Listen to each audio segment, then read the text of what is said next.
In the bustling streets of Pakistan, a new breed of modern day heroes has emerged.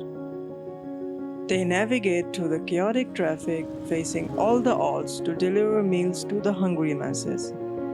They are everywhere, and all of them have some stories to tell. They are hustling and they are riding. Their emotions are evident. This is their story.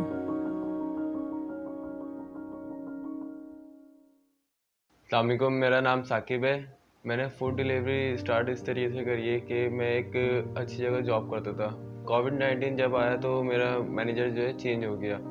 तो उस time फिर मेरे को new manager ने मेरे पूरे staff को बाहर कर दिया और फिर न्यू स्टाफ हायर कर लिया। तो उस टाइम फिर मैं काफ़ी परेशान हो गया कि मैं अब क्या करूं। तो ये 1 मंथ तक कि मैं अपने घर में बैठा रहा फारिग। फिर उसके बाद फिर एक मेरे दोस्त ने जो यूनिवर्सिटी स्टूडेंट था वो पार्ट टाइम में फूड पांडा करता था। तो उसने मेरे को रिकमेंड किया कि आप भी फूड पांडा करो, इसमें अच्छी इनकम है। फिर मैंने उसके कहने पे फूड पांडा स्टार्ट किया। मैं बूट ऑफिस गया फूड पांडा के, वहाँ पे मैंने जाके अपनी आईडी बनवाई, वहाँ से टी शर्ट, हेलमेट और बैग लिया। फिर वहाँ से मैं स्टार्ट करी अपनी राइडर डिलीवरी। तो फिर मैंने आगे बढ़ता रहा, मैंने डिलीवरी करना स्टार्ट करी। अच्छा एक्सपीरियंस रहा जब तक कि मलेशिया के हाथ में एक कंपनी थी।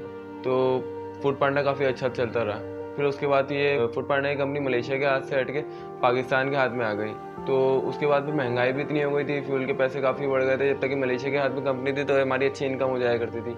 लेकिन जब पाकिस्तान के हाथ में आई तो पेट्रोल के पैसे भी काफ़ी बढ़ गए और फिर पाकिस्तान के हाथ में आने के बाद इंसेंटिव भी हमारा काफ़ी कम होता गया। तो अब जो है वो काफ़ी बचत इनकम कम होती है हमारी। मैं फुल टाइम शिफ्ट करता था, सुबह 11 बजे से लेकर रात 12 बजे तक ही करता था, जिसमें 2 शिफ्ट होती थी, सुबह 11 से 5 की और 6 बजे से लेकर रात 12 बजे तक की, ताकि अच्छी इनकम कर सकूं। हमारा इंसेंटिव इस तरीके से बनता है, हमें परफॉर्मेंस का भी एक तो ख़ास ख्याल रखना पड़ता है। हमें कोई ऑर्डर छोड़ना नहीं पड़ता। अगर हम कोई ऑर्डर डिक्लाइन करेंगे तो हमारी परफॉर्मेंस गिरेगी। तो हमें 150 ऑर्डर्स बगैर डिक्लाइन के हमें करने होते थे कि अच्छी इनकम हो हमारी और हम आगे जा सकें, हमारी अच्छी वीकली हमारी जो है पैकेज अच्छा बन जाए। लेकिन उसमें हमें काफ़ी मुश्किलात भी आती थी इस तरीके से, जैसे हमारे को अगर कोई डेंजर ऑर्डर है तो हमें फिर अपने परफॉर्मेंस बचाने के लिए तो हमें करना पड़ता था कि अगर हम डिक्लाइन करेंगे तो फिर हमारी परफॉर्मेंस कम होगी। तो अगर हमारी परफॉर्मेंस कम होगी तो हमें फिर वो इंसेंटिव नहीं मिलेगा, हमें उससे हटा दिया जाएगा।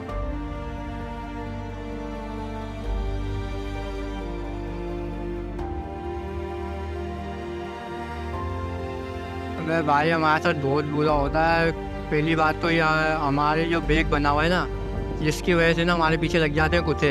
उस दिन मैं ऑर्डर देने आ रहा है 11 में, मैंने कस्टमर को ऑर्डर दिया है, सही है। उसके सामने कुत्ता बैठा हुआ था, कुतिया बैठी हुई थी, कार के नीचे उसके बच्चे होंगे, मेरे को पता नहीं। फिर उसके बाद जो स्पीड में आई है, डायरेक्ट मेरी टांग पे हमला करा उनने। मैंने उसको टांग मारी है और मेरी गाड़ी स्लिप हुई है पूरी, मेरी पूरी टांग सूज गई थी। 2 दिन की छुट्टी हुई है, आज काम पे आया हूँ मैं। 2 दिन का नुकसान समझ लो, सीधा सीधा। उसके कोई फूड पांडा कोई पैसे नहीं देगा। मेरे साथ 1 साल पहले हुई थी यहाँ पे 5C4 में ना। मैं कस्टमर के गेट पे पहुँचा, मैंने ऑर्डर ही दे रहा था कस्टमर को, पीछे से आकर मेरे यहाँ पे बंदूक रख दी उन्होंने।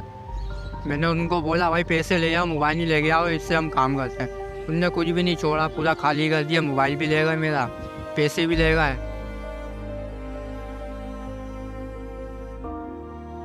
कस्टमर की काफ़ी मुश्किल होती है। सबसे पहले हमारे ये कि हम देर से पहुंच पाते हैं, क्योंकि कराची के रोड इस तरीके के हैं कि हमें एक तो लोकेशन की भी प्रॉब्लम्स होती है कि उनकी लोकेशन ख़राब हुई भी होती है। कभी कभार जो है फेक ऑर्डर्स भी होते हैं जिन पर हम जाके खड़े हो जाते हैं तो वो हमें कस्टमर नहीं मिलता।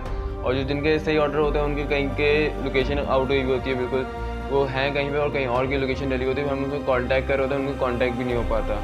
तो जिनमें हमारे ऑर्डर कैंसिल भी हो जाते हैं और कुछ होते हैं कि आप वो कस्टमर कहते हैं कि आप यहाँ पे आ जाए, हम वहाँ पे नहीं हैं। तो हमें राइड के पैसे तो वही मिलते हैं जितने के वो कम डिस्टेंस पे हम डिलीवर कर रहे हैं, लेकिन वो फिर अगर दूर बुलाते हैं तो फिर उसके पे हमें कोई नहीं करता कि डिस्टेंस चेंज हो रहा है। तो हमें फिर ये प्रॉब्लम्स देखनी पड़ती है। और अगर फ्लैट में कस्टमर रहता है तो फिर हमें कस्टमर को हम कांटेक्ट करते हैं कि सर हम आ गए, नीचे खड़े हैं। तो कस्टमर कहते हैं कि आप ऊपर आ जाएं।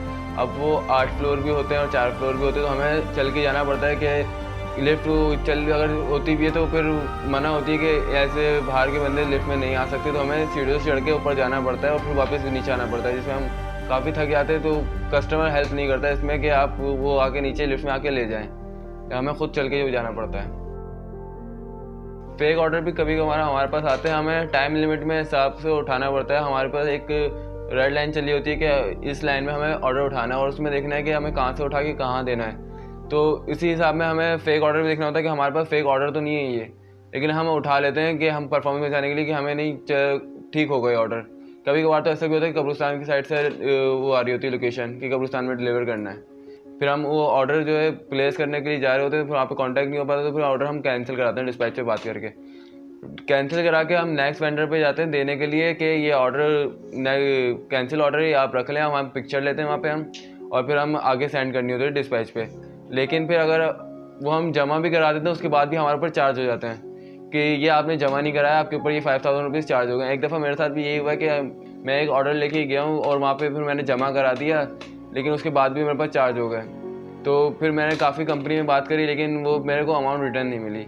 मैंने टिकट बना के सेंड किया, अमाउंट रिटर्न नहीं हुई। तो फिर मैंने आइंदा फिर ये किया कि आगे कैंसिल हुआ तो फिर मैंने वो खा लिया, क्योंकि मुझे दुख नहीं हुआ कि मेरे ऑर्डर चार्ज हुआ है तो मेरे को खा लिया, मेरे को दुख नहीं हो रहा है।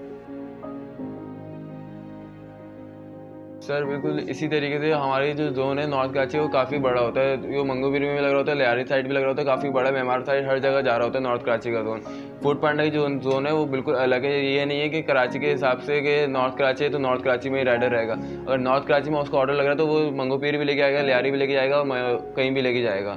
कहीं भी उस फूड पांडा की आउट ऑफ लिमिट हो गई है कि कहीं की भी शिफ्ट हो अब आपको लेके जाना है। तो रात के हिसाब से मुझे भी एक ऐसा ऑर्डर लगा था मंगोपीर का। मेरे पास इससे पहले एक कैंसिल ऑर्डर था, वो मैंने कैंसिल ऑर्डर मैंने जमा कराया, उसके बाद मेरे को ऑर्डर लग गया कि मेरे को उठा के मंगोपीर में देना है। तो मैं वो ऑर्डर लेके मैं जाने लगा, तो मेरे को आगे मैंने ड्रॉप किया ऑर्डर, वापस आने लगा, मेरी गाड़ी में पेट्रोल ख़त्म हो गया और पीछे से स्नैचर्स आ गए। तो उसी टाइम मेरे मोबाइल भी स्नैच हो गया और मेरा वॉलेट भी चला गया।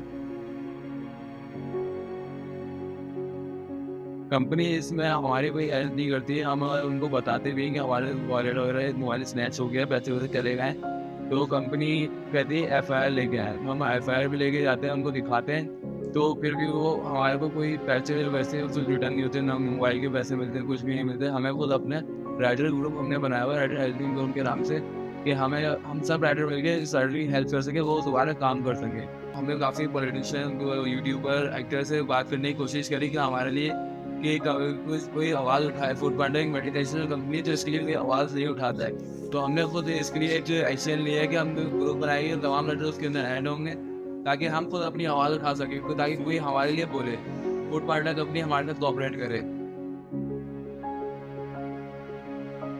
जी सर, बिल्कुल ऐसा गुजरा है हमारे दिन के। जैसे अभी रिसेंटली नेटवर्क बिल्कुल ख़त्म बंद हुए होते हैं, जो जिसमें डाटा नहीं चल रहा होता, तो इसमें हम बिल्कुल घर में बैठे होते थे। ये कि जैसे डेटा सर्विस नहीं थी तो हम बिल्कुल घर में बैठे हुए थे, हम कुछ काम नहीं कर सकते जब तक डेटा नहीं, नेट नहीं है हमारे पास, तो हम काम बिल्कुल नहीं कर सकते हैं। तो इसके बारे में कुछ होना चाहिए। कंपनी हमारे ऊपर पे कर रहा है कि हम जब तक कि अगर काम नहीं करेंगे तो हमारे पास पेमेंट इनकम नहीं होगी, और फिर हम कुछ नहीं कर सकते।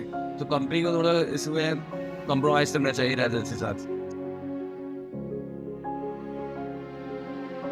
जैसा हमें रेटिंग मिलती है कि ये अच्छा ऑर्डर रिप्लेस नहीं किया, बैड रेटिंग मिलती है, तो कस्टमर जैसे फेक ऑर्डर कर रहे होते हैं कि एक लोकेशन गलत डाल के हम राइडर को परेशान कर रहे होते हैं, फिर उनकी वजह से हमारे पास ऑर्डर भी चार्ज जाता है। तो इसी तरीके से उन फेक ऑर्डर्स को भी बैन करना चाहिए, उनकी आईडी के वो दोबारा फूड पांडा यूज़ नहीं कर पाए, ताकि हमारे तक ऑर्डर ना आए। वो कि हम आपका ऑर्डर आते हैं, हम एक्सेप्ट करते हैं अपनी परफॉर्मेंस बचाने के लिए, तो हमें फेक ऑर्डर पर हमारे कोई अगर टेंशन भी होते हैं तो हमें उस डिलीवरी चार्जेस की हाफ चार्जेस मिलती है। जैसे 72 रुपीज़ है तो हमें 35 रुपीज़ इस तरीके से मिलेगी, जबकि हम अपना ऑर्डर पूरा कर रहे हैं।